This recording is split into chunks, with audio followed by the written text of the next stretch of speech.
श्री शिवाय नमस्तुभ्यम दोस्तों।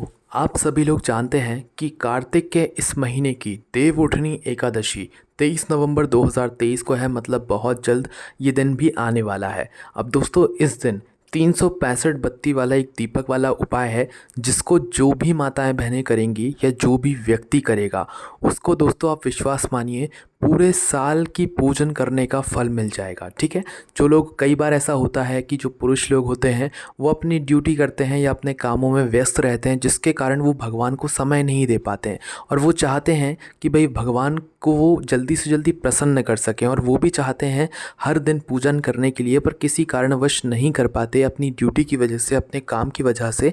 तो दोस्तों आपके पास एक बहुत बड़ा मौका है किस दिन का, देवउठनी एकादशी का। इस दिन आप लोगों को 365 बत्ती वाला दीपक ज़रूर जलाना चाहिए। ये वाला उपाय ज़रूर करना चाहिए, क्योंकि यही वो एक उपाय है जिस उपाय को करने से आपको पूरे साल भर की पूजा करने का यहाँ पर फल मिल जाता है और भगवान भी आपसे प्रसन्न हो जाते हैं। ये उपाय कोई पुरुष भी कर सकता है, माताएं बहनें भी कर सकती हैं, जिसको पूरे साल की पूजन का फल चाहिए हो। ठीक है। और इस उपाय को करने से होगा क्या कि आपके घर में सुख शांति आएगी, आपके सभी काम बनना शुरू हो जाएंगे और आपकी मनोकामनाएं भी पूर्ण होंगी। आपको कुछ बोलने की ज़रूरत नहीं है, मात्र उपाय को मन से करने की ज़रूरत है। ठीक है। तो आपको उपाय में क्या करना है वो ध्यान से सुनो, पर उपाय इस देवउठनी एकादशी के दिन विशेष रूप से ज़रूर करना। ठीक है। तो सबसे पहली चीज़, इस उपाय को करने का जो समय है वो शाम का समय ही है, प्रदोष काल ही है। पर उपाय को करने की जो तैयारी है वो आप पहले से करना शुरू कर दें, या सुबह तैयार कर लें अपनी पूजन की सामग्री, या दोपहर में तैयार कर लें। ठीक है। और अपनी जो भी उपाय की सामग्री है और उपाय करने की विधि है वो आप पहले से ही तैयार करना शुरू कर दें। तो उपाय में आपको क्या क्या चीज़ों की ज़रूरत होगी वो आप सबसे पहले सुन लीजिए। देखिए 365 बत्ती वाला दीपक है, तो सीधी सी बात है कि हमें इसमें बत्ती का प्रयोग तो करना ही पड़ेगा। अब यहाँ पर बत्ती कौन सी लेनी है? बत्ती यहाँ पर आपको रुई वाली नहीं लेनी है, बत्ती आपको लेनी है कलावे वाली। अब 365 बत्ती कुछ कम बत्ती नहीं होती हैं। अगर आप एक आटी भी ले रहे हैं, एक मौली भी ले रहे हैं, तो उसमें आप लोगों को एक, मतलब जैसे आपने एक छोटा सा टुकड़ा काट लिया, ठीक है, उस छोटे से टुकड़े को काट कर आप लोग उसे एक नहीं मान सकते। आपको क्या करना है, आप जो भी मोली ले रहे हो उस मोली के अंदर कितने धागे हैं पहले आप वो गिन लेना। ठीक है। क्योंकि उसी धागे को गिनकर 365 बाती का आपको दीपक बनाना है, ना कि आपने एक मोली का टुकड़ा काटा और उसको एक मान लिया, तो ऐसे आपकी वो बाती बनेगी ही नहीं। तो आप अपने सबसे पहले एक मोली जो भी आप ले रहे हैं, पतली वाली ले रहे हैं या मोटी वाली ले रहे हैं, पतली वाली लेंगे तो उसमें कम से कम 5 से 6 जो है तार जैसे जो होती हैं ना, पतले पतले धागे होते हैं, वो होते हैं। तो आप गिन लेना पहले अच्छे से। ठीक है। उस हिसाब से फिर आपकी 365 यहाँ पर बत्ती बनने वाली है। तो देखिए बहुत सी आसान शब्दों में हम तो यही कहेंगे कि आप टुकड़े टुकड़े काट कर रख लीजिए, क्योंकि उस हिसाब से जैसे हम आपको एक कैलकुलेशन के हिसाब से बताएंगे तो आप बहुत ज़्यादा कन्फ्यूज़ हो जाएंगे। तो सीधी सी बात यह है कि जिस साइज़ की एक लंबी बत्ती होती है उस साइज़ की ही आपको ये वाली लंबी बत्ती बनानी है। बस वो जो मोली होगी या जो कलावा होगा उसके तार गिन लेना कि उस एक मोली के अंदर कितने तार की वो मोली है। ठीक है। 5 की है कि 6 की है, फिर उस हिसाब से आप लोग गिनते जाना और कट करते जाना एक लंबी बातें के साइज़ की। और कुल 365 जो है वो पतले पतले धागे होने चाहिए उस पूरे एक बत्ती के अंदर, है ना। तो 365 आपकी ये बत्ती वाला जो मतलब बत्ती है ये तैयार हो जाएगी, 365 की ये बत्ती तैयार हो जाएगी। अब इस बत्ती का क्या करना है वो आप लोग ध्यान से सुनो। ठीक है। 365 बत्ती अगर आप लोगों को बनानी नहीं आ रही है, या अगर आप लोग चाहते हैं कि इसका लाइव एग्जांपल दिया जाए, वीडियो में बनाकर दिखाया जाए कि 365 बत्ती कैसे बनाई जाती है, तो वो आप कमेंट कर देना। हम जल्द से जल्द जो है उसका लाइव वीडियो प्रोसेस पूरा डाल देंगे कि कैसे आप लोग 365 बत्ती जो है बना सकते हो, और उपाय भी हम आपको पूरा करके भी बता देंगे। ठीक है। तो 365 बत्ती तो आपकी यहाँ पर तैयार हो गई। इसके साथ में आपको शुद्ध देसी गाय का घी अपने साथ में रखना है। कौन सा? शुद्ध देसी गाय का घी, मिलावटी घी प्रयोग बिल्कुल मत करना, है ना। उसके बाद में दोस्तों एक दीपक, ठीक है, एक दीपक, अगर दीपक की जगह आपको एक सूखा नारियल मिल जाए ना तो वो ज़्यादा बेहतर रहेगा। ठीक है। क्योंकि इसमें नारियल का विशेष महत्व होता है। तो अगर आपके पास एक सूखा नारियल है तो वो ले लेना, और साथ में दीपक भी ले लेना अगर है तो, है ना। नहीं तो एक कटोरी अलग से रख लेना, है ना। तो आपको करना क्या है, जो आपने सूखा नारियल लिया है ना, उस सूखे नारियल को बीचों बीच से आप लोग काट लो। क्या करना है, उस सूखे नारियल को बीचों बीच से काट लेना है। इसके बाद उसके 2 टुकड़े हो जाएंगे। ठीक है। 2 टुकड़े होने के बाद आपको क्या करना है कि एक टुकड़ा तो रख लेना है, अपने काम में इस्तेमाल कर लेना है, और एक टुकड़ा आपको उस नारियल का ले लेना है। सूखा वाला नारियल होना चाहिए, गीला वाला नहीं होना चाहिए, ठीक है। तो जिसे हम खोपड़ा भी कहते हैं, वो वाला नारियल है ना। तो आपने एक टुकड़ा लिया नारियल का। अब उस नारियल के टुकड़े के अंदर आप इस 365 जो बत्ती है ये रख दो। 365 बत्ती की जो आपने एक बत्ती बनाई है ना, इसको वहाँ पर आप लोग रख दो, है ना। और अगर आप चाहो तो भाई कच्चे सूत का भी बना सकते हो। कच्चा सूत है तो भाई उसको बत्ती के साइज़ का मतलब नाप कर अपने हिसाब से 365 की जो है आप लोग उसकी भी बत्ती बना सकते हो, ठीक है। तो बत्ती आपकी 365 बत्ती की एक बत्ती तैयार हो गई।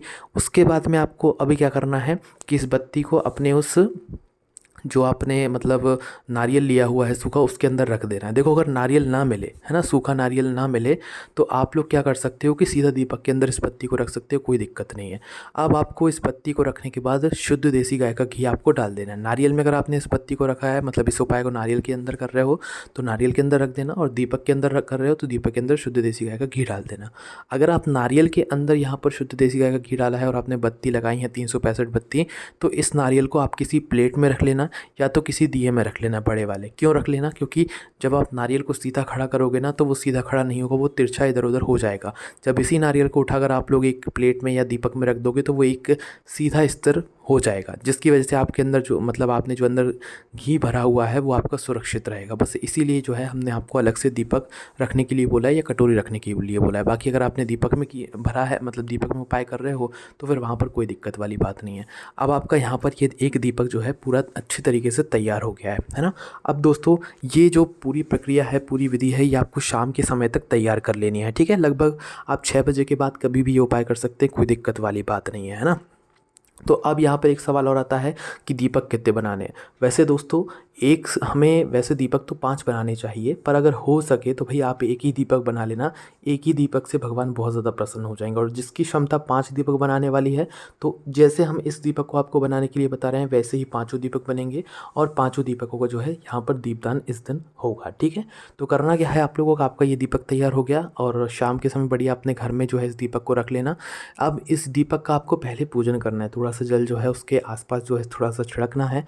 उसके बाद इस दीपक के ऊपर तिलक भी करना है। चंदन से जो है आप लोगों को तिलक लगा देना, मतलब जो आपका सूखा नारियल है, ये जो दीपक है, उसके ऊपर जो है आप लोगों को तिलक भी लगा देना है। अब दोस्तों एकादशी का दिन रहेगा, एकादशी का दिन रहेगा, तो यहाँ पर आपको चावल का बिल्कुल भी प्रयोग नहीं करना है अपनी पूजन में। इस बात का ध्यान रख लेना है ना, चावल का प्रयोग नहीं करना है। अब आपको क्या करना है, आपका दीपक तैयार है। अब आपको इस दीपक को जला लेना है, ठीक है। पहले भी जला सकते हो, बाद में भी जला, मतलब आपको इसी समय जो है इस दीपक को जला लेना है, ठीक है। तो दीपक थोड़ी देर बाद जलाओगे तो आपकी बत्ती में जो है घी अपने आप आ जाएगा, और फिर इस दीपक को आप लोग जला लेना। आपका दीपक अब जलकर तैयार हो गया है। अब देखिए इस दीपक को लेकर कहाँ पर जाना है, आखिर हमें इस दीपक को जलाना कहाँ है, कहाँ पर दीपदान करना है। तो देखिए सबसे पहली चीज़, कौन सा दिन रहेगा इस उपाय को करने के लिए विशेष, देवउठनी एकादशी के दिन। तो सबसे पहली जो जगह होगी इस उपाय करने के लिए वो होगी तुलसी जी का पौधा। जो आपके घर में तुलसी का पौधा होगा, या जो मतलब एकादशी के दिन, देवउठनी एकादशी के दिन आप लोग जो तुलसी की पूजन करेंगे, उस समय पर भी आप इस 365 बत्ती वाले दीपक वाले उपाय को कर सकते हैं, ठीक है। तो पहला स्थान हो गया। अगर आप चाहें तो तुलसी माता के पास ये वाला उपाय कर सकते हैं, तुलसी माता के पास ये 365 बत्ती वाला दीपक लगा सकते हैं। दूसरा स्थान, आप अगर बाहर कहीं नहीं जा सकते तो अपने घर के मंदिर में ही जो है आप इस दीपक को जला सकते हैं, वहीं पर दीपदान कर सकते हैं। फिर बाद में अगर आप लोग बाहर जा सकते हैं तो शिव मंदिर में जाकर आप लोग दीपदान कर सकते हैं, यही वाला दीपक जला सकते हैं भगवान के सामने। विष्णु जी के मंदिर में जाकर आप लोग यह दीपदान कर सकते हैं, वहाँ पर ये दीपक जाकर जला सकते हैं। किसी नदी, बाउल या तालाब के पास में जाकर भी आप लोग यह दीपदान कर सकते हैं, ये 365 बत्ती वाला दीपक जला सकते हैं। यह हम आपको एक उदाहरण बता रहे हैं, आपको जहाँ पर अच्छा लगे आप वहाँ पर जाना और इस एक 365 बत्ती वाले दीपक को जला कर आना, ठीक है। अगर आप चाहें तो किसी नदी, आप घर के आसपास कोई नदी है तो भाई वहाँ पर इस 365 बत्ती वाले दीपक को जलाना।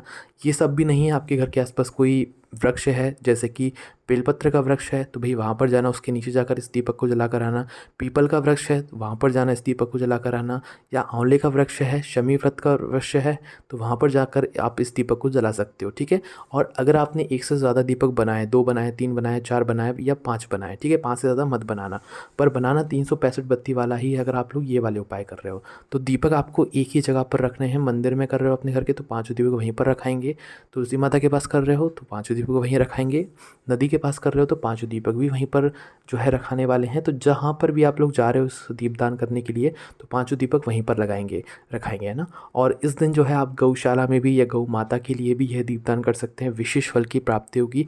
और इस उपाय को करते समय आप कुछ मत बोलना, मात्र प्रार्थना करना, भगवान से आशीर्वाद प्राप्त करना। फिर देखना चमत्कार कैसा होता है।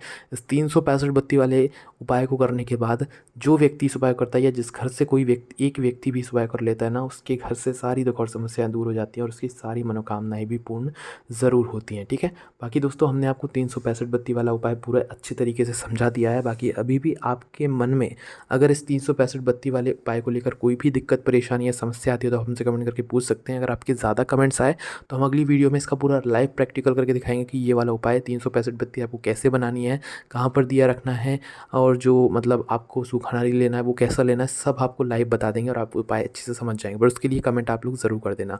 ओम नमः शिवाय, जय भोलेबाबा, श्री शिवाय, नमस्तुभ्यम।